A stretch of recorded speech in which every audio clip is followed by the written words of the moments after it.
I had just finished preparing dinner for the family, but it turned out that the wives weren't included after all. Oh well, I thought. My heart was overflowing with joy as I glanced at my husband and father-in-law, who both nodded in agreement. It was time to bring out the meal. As I searched through my bag, I found what I was looking for, an envelope. I held it up and said, "Mother, I found this." The envelope contained a note that began, "My name is Molly. I married my husband Kevin when I was 25. 3 years later, we welcomed our daughter, and we've enjoyed a happy life together as a family. After our child's birth, I returned to work, and we've been working hard to balance parenting with our careers. One of the biggest challenges in my life has been dealing with my mother-in-law.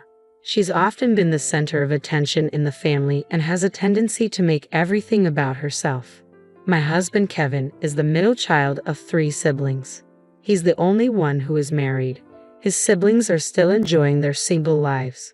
My mother-in-law, who likes to think of herself as the Madonna of the family, has always been a difficult presence. She often refers to herself as the family's Madonna, and I suppose she really believes it. When I entered the picture as the only daughter-in-law, the dynamic shifted. My father-in-law and Kevin's siblings treated me with care, but my mother-in-law saw me as a rival. At the beginning of our marriage, Kevin's mother was convinced that I would never fit in. She would insist that Kevin should not forget the family meals despite our busy lives. "You should still have meals at our home," she'd say, even though Kevin and I manage our household together and he's supportive of my cooking. Kevin always stood up for me. He's someone who speaks his mind and is unwavering in his support. While he appreciates my efforts and our shared responsibilities, he sometimes misses the subtle ways his mother tries to undermine our choices, especially when it comes to meals. When we visit my husband's parents' house, my mother-in-law serves the meals. On the surface, it seems like a typical family dinner, but there's something peculiar. She never lets me into the kitchen. Even when I offer to help, she insists I stay out. The food always looks the same, and since I'm not allowed to assist, I never know what's in it. Once I had a soup filled with tiny fish bones. I didn't realize it until I drank it in one gulp, which left me in excruciating pain. Another time, I bit into a stick of bitter garlic mixed into a dish that was overwhelmingly harsh. "Molly, are you all right?" Kevin asked, noticing my discomfort. "I think I have a stomach ache," I replied. "Are you okay?" my mother-in-law pressed. "Oh, you don't like my food, do you?" she said, her tone sharp. "She said she's not feeling well." "Stop it," Kevin intervened. "Maybe she's just pretending," my mother-in-law suggested dismissively. "I don't think so," Kevin replied, clearly frustrated. "Hey, stop treating her like this when she's sick." "Fine, you're all on her side," my mother-in-law snapped. "That's not what we mean," Kevin said, trying to calm the situation. "I made dinner for everyone. What's wrong?" "Don't worry, I'll eat it all," I assured them, though I was struggling. "No, you," Kevin started to say. "You scared me," I exclaimed, seeing his reaction. "What's wrong? Why are you shouting?" I asked. "It's just," Kevin said, "I can't let you eat food that's gone cold." He took the plate of meat and potatoes from in front of me. "What the hell?" I exclaimed as he threw the food away. "Why is it so different from what I'm used to?" "It happened before," Kevin said, clearly frustrated. I was served a soup filled with tiny fish bones. When I mentioned it, my confusion was met with denial. "Mom, what's going on?" I asked, bewildered. "I didn't do anything. You must have misunderstood," she replied. "Of course not. This meat and potatoes are terrible," I insisted. When my husband tried to serve the meat and potatoes to my father-in-law, my mother-in-law snatched the plate away. "If it's that bad, you don't have to eat it," she said dismissively. "That's not what I meant," my husband said, frustrated. "I'm asking why Molly's food is so bad." "I have no idea," my mother-in-law responded. "I think she did it on purpose," my husband accused. "Enough. This is unbelievable," I said. "You never let Molly into the kitchen, and now you're taking the plate like that? There's something wrong here." "Yeah, I think so too," Kevin agreed. "Well, I'm done," I declared. "I'm never cooking another meal here again." In the end, my mother-in-law never admitted any fault or apologized. Kevin used this as an opportunity to stop visiting his family. The rest of the day was relatively peaceful until something unbelievable happened. While I was away on a business trip, I returned to my hotel after a meeting and saw my mother-in-law walking hand in hand with a man in his 20s. "What? No way," I gasped, frozen in disbelief. I was sure of what I saw. I didn't recognize the man with my mother-in-law, so I decided to follow them. They went into a cafe and sat by the window, not directly across from each other but side by side. I quickly began filming. As I watched, their faces grew closer together. I was horrified and couldn't bear to watch any longer. After about half an hour, they left the cafe and headed to a hotel. The next day, I waited until the kids were in bed and turned to my husband. "Hey, you know what?" I started. "You wouldn't want to see your parents doing something shameful, would you?" I hesitated, gauging his reaction before deciding whether to show him the videos and photos. If he didn't want to know, I planned to delete them. "I don't care," he said. "If you want to see something unsavory your own parents are doing, then I guess you can learn something from it." I was taken aback. "Wait, you're okay with this?" "Well, if there's something wrong with your parents, I'd like to know." "Actually, it was your mom," I revealed. "Oh my God, was it my mom?" he asked, stunned. "Yeah, I guess so." "What did she do to you?" he asked, clearly distressed. "Nothing to me personally," I said, "but I saw what happened yesterday." "Oh, seriously?" he responded. I handed him my phone with the videos and pictures. He looked at the images and said, "Oh my God, that's disgusting. I can't believe my mom did that. How old does she think she is?" He didn't seem shocked, though. "You're not shocked?" I asked. "No, not at all," he replied. "I mean, it's not her first time." "What do you mean?" I asked. "It happened a long time ago," he explained. "She used to cheat when she was traveling a lot, although she always said it was for work. My brother was still in middle school at the time. Dad forgave her and they tried to rebuild their relationship." "I see," I said. "Well, I guess they won't be rebuilding it again anytime soon." I found an agency to investigate the situation and asked if I could use the money for it. "Of course, it's worth it," my husband assured me. "Thank you. I'll let you know how it goes." After a month of searching and waiting for results, we finally received the report. My husband was stunned when he saw the findings. "Let's take the report to Mom," he suggested.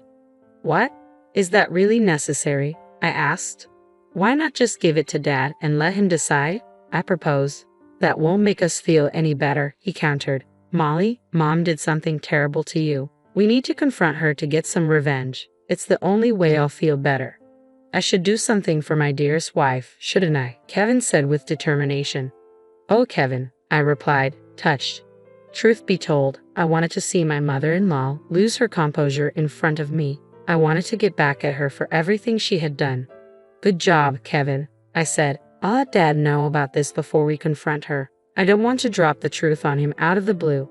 "Yeah, that's a good idea," Kevin agreed. So we left our son at my parents' house for the weekend and headed to my husband's parents' home. When we arrived, my mother-in-law scolded me as usual, but I didn't care. I knew today was the day it would all come to a head. The confrontation was planned for dinner. However, my mother-in-law launched an unexpected attack right from the start. My husband, father-in-law, and I were all caught off guard. "Let's start the meal," my mother-in-law said with a smile, but her tone was icy. The three of us, including myself, were left stunned. "Since you don't like my food, there's no food for you," she announced, adding that she had prepared the meal only for the family members, excluding the wives. "Okay, fine," I said, my heart racing with a mix of joy and anticipation. I glanced at my husband and father-in-law, and they both nodded in agreement. "That's it. Now it's time to reveal everything," Kevin said. "It's okay. I'll eat," I reassured him. I prepared the meal and then remembered something. "Wait a minute," I said, searching through my bag. "Here it is, Mother. I found this." I held up an envelope. "Well, I can't eat this," I added. "Oh yes, this was a present for Mother. I totally forgot about it." I handed the envelope to my mother-in-law. "Oh, you can be smart sometimes," she commented with a hint of sarcasm. Despite the comment, my mother-in-law accepted the envelope happily. But as she looked at the contents, her hands stopped and she began to tremble. "What's the matter?" I asked. "It's nothing," she replied, trying to dismiss it. "Is it really nothing?" I pressed. "What did she give you?" "It's nothing special," she said, but her voice was shaky. "Come on, let's see," my husband insisted. My mother-in-law tried to use her chopsticks to get some rice, but her hands were so unsteady that the rice spilled out of the bowl. "What's going on?" my husband asked.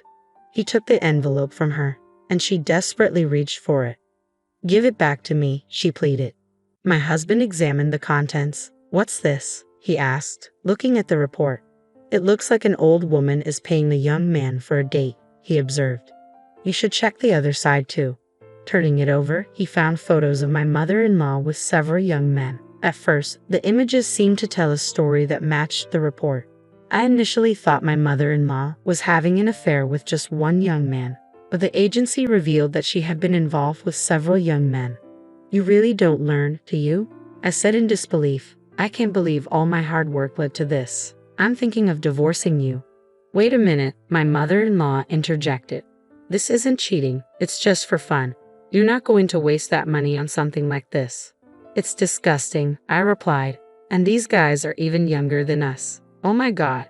By the way, including Dan and Jason, we all know about this now, my husband said firmly. We're cutting you off.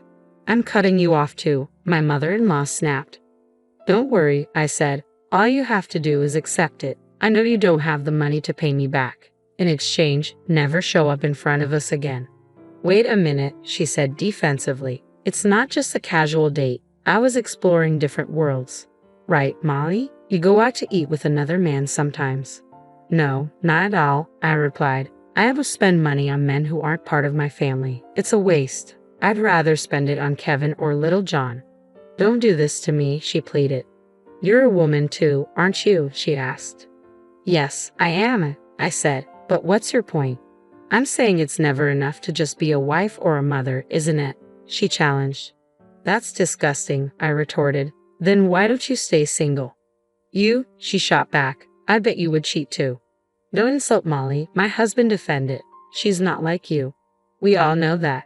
Well, this is a good opportunity for me to tell you something, I said, preparing to address the matter further.